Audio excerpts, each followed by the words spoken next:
Jag är hos vänner och går här vid deras solkraftsanläggning. Jag påmindes om hur solkraft är framtidens energi, medan kärnkraft inte kan vara det, av anledningar som det inte verkar talas så mycket om. För 10-15 år sedan var jag en ivrig kärnkraftsanhängare. Kärnkraft var framtidens energislag. Det fanns så många nya spännande typer av kärnkraftverk som skulle produceras. Extra spännande var att de kunde köras på befintligt högaktivt kärnavfall.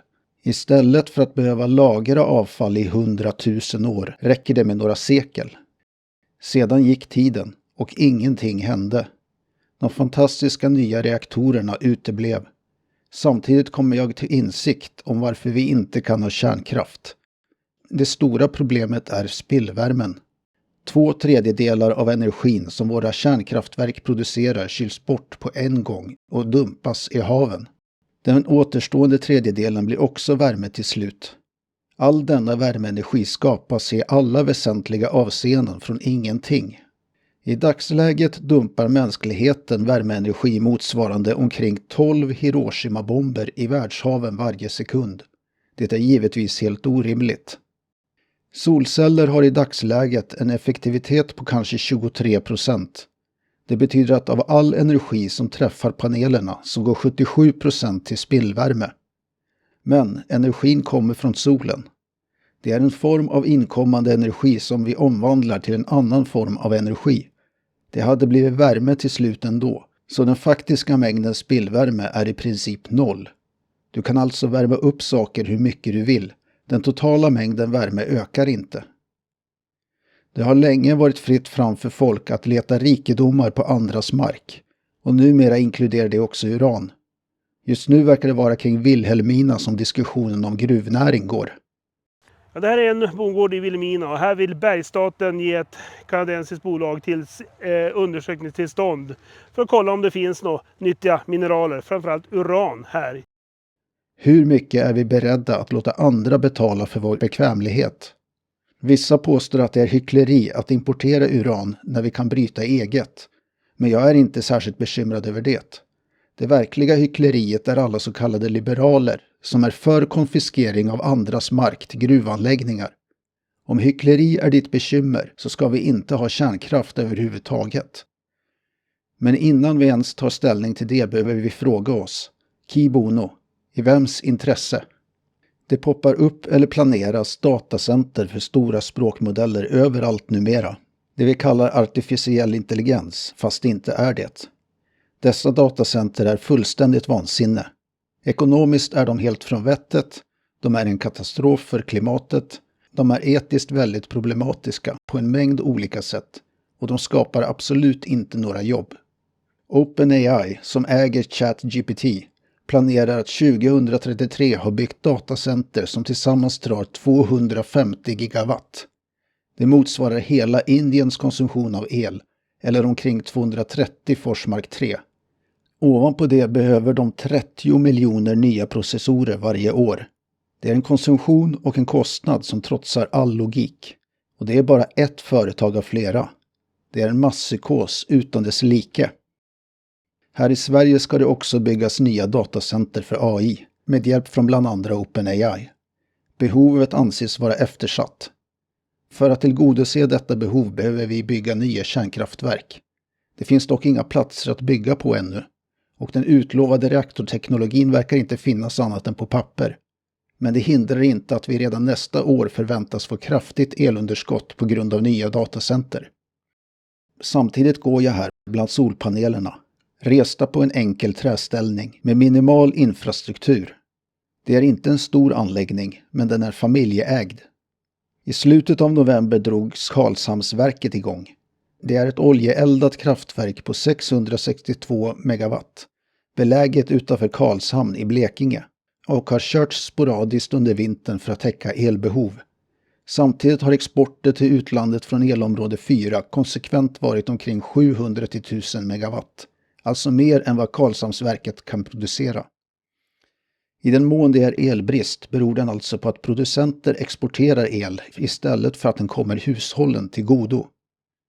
Enligt den statliga myndigheten Svenska kraftnät är det EU:s direktiv från 2019 som styr elmarknaden i Sverige och Europa. Men jag undrar hur sant det är. Direktivdokumentationen börjar med: den här texten är endast avsedd som ett dokumentationshjälpmedel och har ingen rättslig verkan. EU-institutionerna tar inget ansvar för innehållet. Att skylla på EU går alltså inte. Och i den mån dokumentationen är styrande så framgår en annan bild i texten. Jag försökte sätta mig in i reglerna, men jag orkar inte gå igenom allting. Det blev för mycket. Dock framgår det tydligt i texten att producenter har en skyldighet att prioritera hushåll. Enligt artikel 27. Medlemsstaterna ska inom sitt territorium säkerställa att alla hushållskunder har rätt till samhällsomfattande tjänster, närmare bestämt rätt till leveranser av el av en bestämd kvalitet inom deras territorium till konkurrenskraftiga, lätt och tydligt jämförbara, transparenta och icke-diskriminerande priser. Elmarknaden i södra Sverige är ett debakel med skyhöga elpriser. För att åtgärda problemen med elmarknaden föreslås mer reglering, men jag hävdar att det inte är marknaden det är fel på, det är ägandet. Med rätt sorts ägande så löser sig marknadsproblemen av sig själva.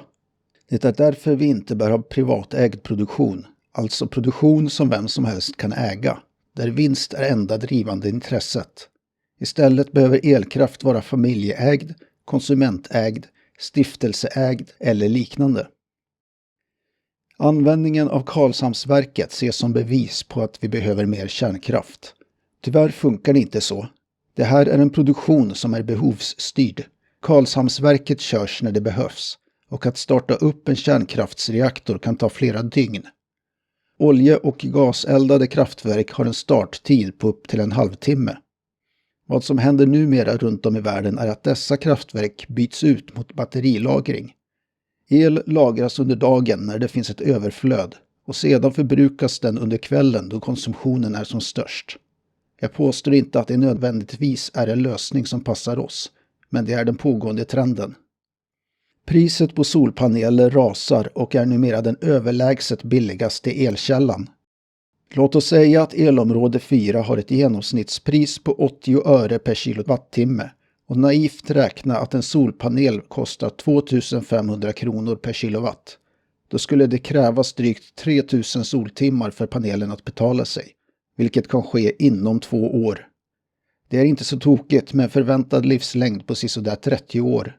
Den stora kostnaden i dagsläget är logistik och montering. Skeptikerna skriker förstås. Solen skiner inte alltid. Vinden blåser inte alltid. Ja, vi vet. Det är hela poängen. Vi har el för att täcka våra behov. Vad vi inte har är förutsättningar för nya datacenter. Vi bor helt enkelt på fel breddgrader. Vi befinner oss just nu i en gigantisk tillväxtbubbla som får dotcom-boomen att se ut som småsmulor i jämförelse. En enorm krasch är inkommande. Efteråt kommer vi inte kunna konkurrera med sydligare belägna datacenter eftersom vår elproduktion blir för dyr.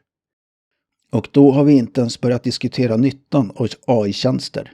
Facit börjar nämligen trilla in och resultaten lämnar en del övrigt att önska.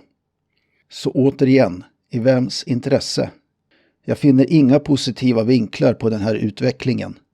Om du har några tankar om det är du välkommen att lämna dem i kommentarerna.